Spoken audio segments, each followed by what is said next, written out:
Baseball's been played for more than a century and a half, and part of its beauty, its enduring beauty, and I'm talking about the sport now, not the messed up league, is that no matter how much of it you've seen, you can always see something that you'd never seen before. Good morning to you. Good Friday morning. I'm Dejan Kovacevic of DK Pittsburgh Sports.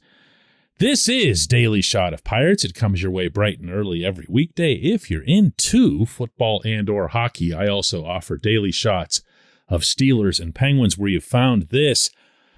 Pirates 4, Cubs 3, the unquestioned stars of this particular evening for the visitors in Chicago were the bullpen, and then more bullpen, and then more bullpen after that. Will Crowe, Dylan Peters, David Bednar, Chris Stratton, boom, boom, boom, boom. Bednar coming in to face Seiya Suzuki with a man on third and 2 outs, comes in an inning and early, just pumps 3 heaters by him, just blows them past him. Then pitches a clean 8th, and then Stratton on for the 9th and the save. And those guys have been every bit as good as the rotation, including again on this night, unfortunately, and Bryce Wilson has been bad. What am I missing? Daniel Vogelback with a home run that gave the Pirates life after falling behind 3-0. Yoshi Tsutsugo with a big hit that brought in 2. And here I am. I'm going to talk about a play that didn't factor into the final score at all. Didn't even produce a run. But it was way too smart, way too ambitious, and yet calculated for me to not invest an entire segment of an episode on it. And that, of course, if you watch the game, was Bryan Reynolds' triple. The reason I feel this strongly about it, meaning investing this segment for what little that's worth, is everyone murdered this franchise over the Will Craig screw-up last summer.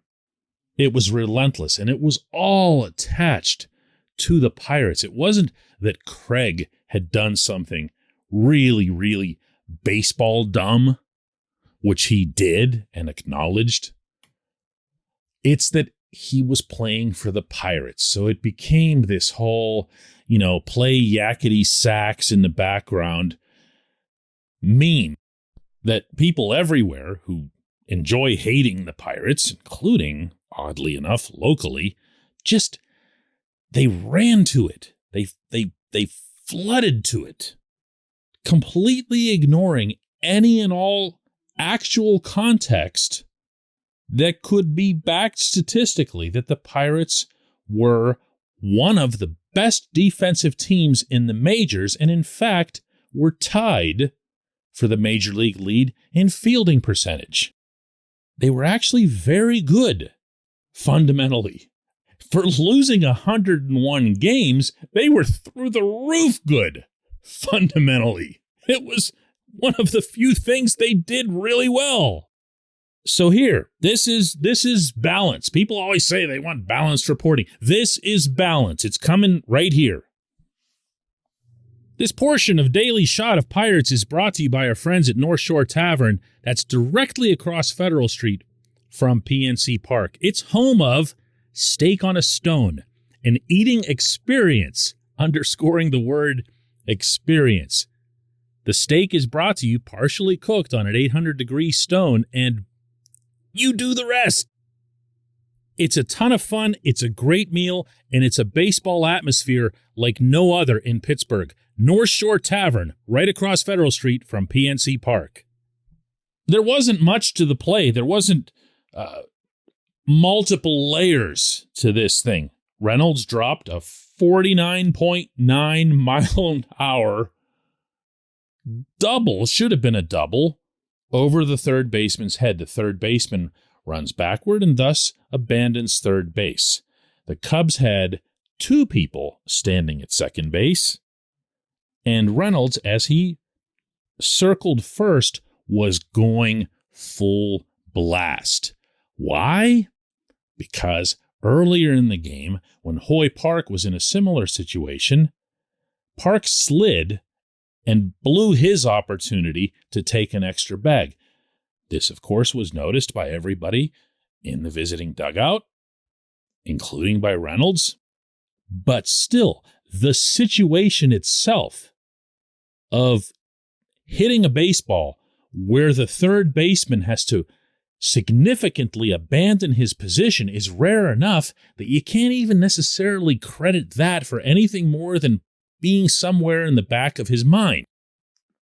So what Reynolds does, he rounds first, blows through second, blows through the 2 Cubs there. And by the time the Cubs figure it out and they start chasing Reynolds, he's got the beat on them, and dude can run a little bit. And he goes diving headfirst into third base where there was no third baseman. Now, listen to Reynolds and his explanation to reporters at Wrigley Field last night. I mean, rounding first, kind of glanced up and nobody was over there, and I figured I could beat him to third. I've already got momentum, so I just said screw it. There we go. Did you see so again, trying to get in your mind as you're rounding, so you see him at first base. What do you see? You see the ball coming in the second, you say, okay, I'm going for it? Well, I saw the third baseman out getting the ball, and then I saw 2 guys at second, glance at third, and I knew they weren't going to catch me. See, his explanation makes it so much clearer that this was spontaneous. This was read and react from the moment the ball is off his bat. He knows the third baseman has to go out. Is he thinking about it? No, he's running like a madman. But it's up there somewhere. As he's heading towards second, as you heard him say, he sees not 1 but 2 Cubs. Well, logic would dictate that those would be the 2 middle infielders, right? Second baseman and shortstop. Is he analyzing this? Is he trying to do some drone level perspective on the field to see where the Cubs are? No, he's running like a madman. So once he fires through, he knows and recognizes instantly that all he's got to do is to beat that third baseman to the bag. The guys behind him aren't going to catch him. He's an athlete. He was going to have to size up, and again, this was all in the same fell swoop, that he'd have to beat the third baseman, which he did rather easily. Why didn't the Cubs cover the bag? Where was Wilson Contreras? Did he fall asleep somewhere? What about the pitcher? You know what? Not my problem. Not the Pirates' problem. That's David Ross's problem. This, from the Pittsburgh perspective, no matter how badly the Cubs bungled to do this, not just once, but twice in the same game, takes not a thing away from Reynolds making what really ought to be considered a candidate for play of the year in the sport at season's end. And you know what? It won't be. Because for some odd reason, an individual play, whether it's good or bad, gets attached to the team, even when it's not reflective, meaning either the good or the bad. What a player. What a player this is. When we come back, just one question.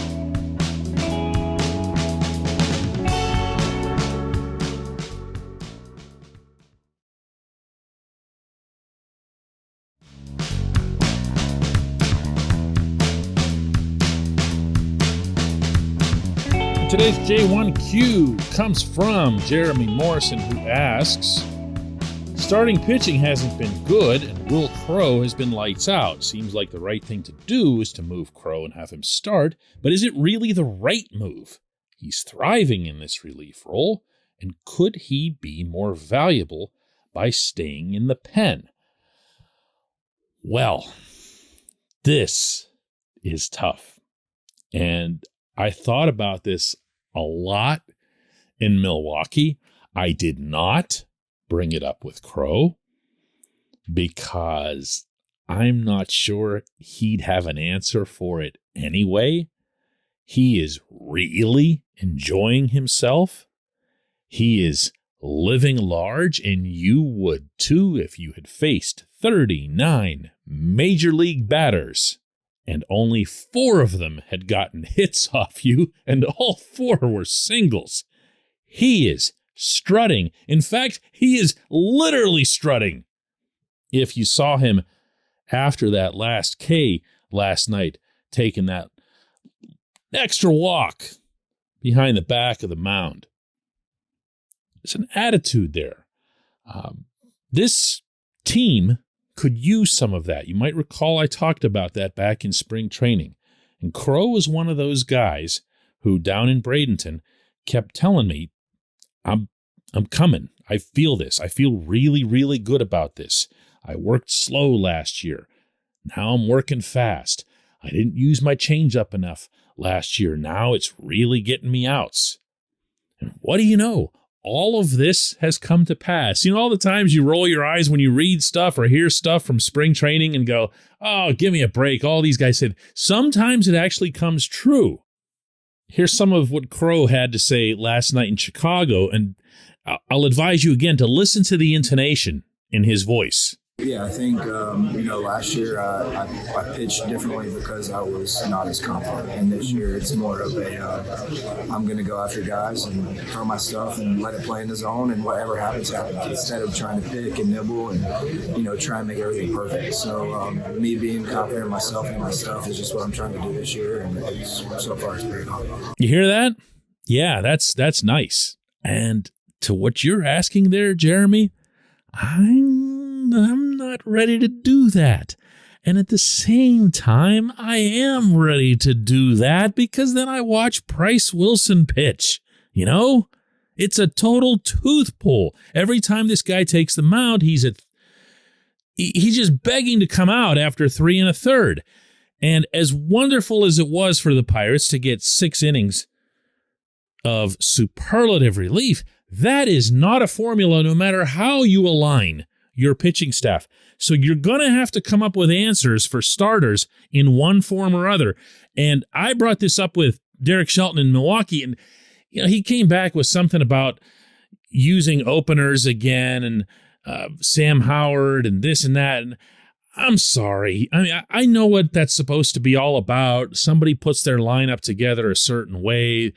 Sam Howard is a lefty, and then what do you know? In the next inning, you've got a right-hander comes out, and all the advantage is taken away. Yippee, great. No one's going to fall for that. No one. They're still going to line up against whichever actual starter you have going that night, and it's still going to go just as badly. So, yes, do I want to see the better starters do the actual starting? Of course, but I'm not prepared to make Will Crow anything near unsettled at the moment. And by the way, the same goes for Dylan Peters, who's been almost as good from the left side. So if you want to start getting a little bit ambitious in terms of making this move, maybe Peters is the first guy that you put up there, and then you send Bryce Wilson right out to the bullpen.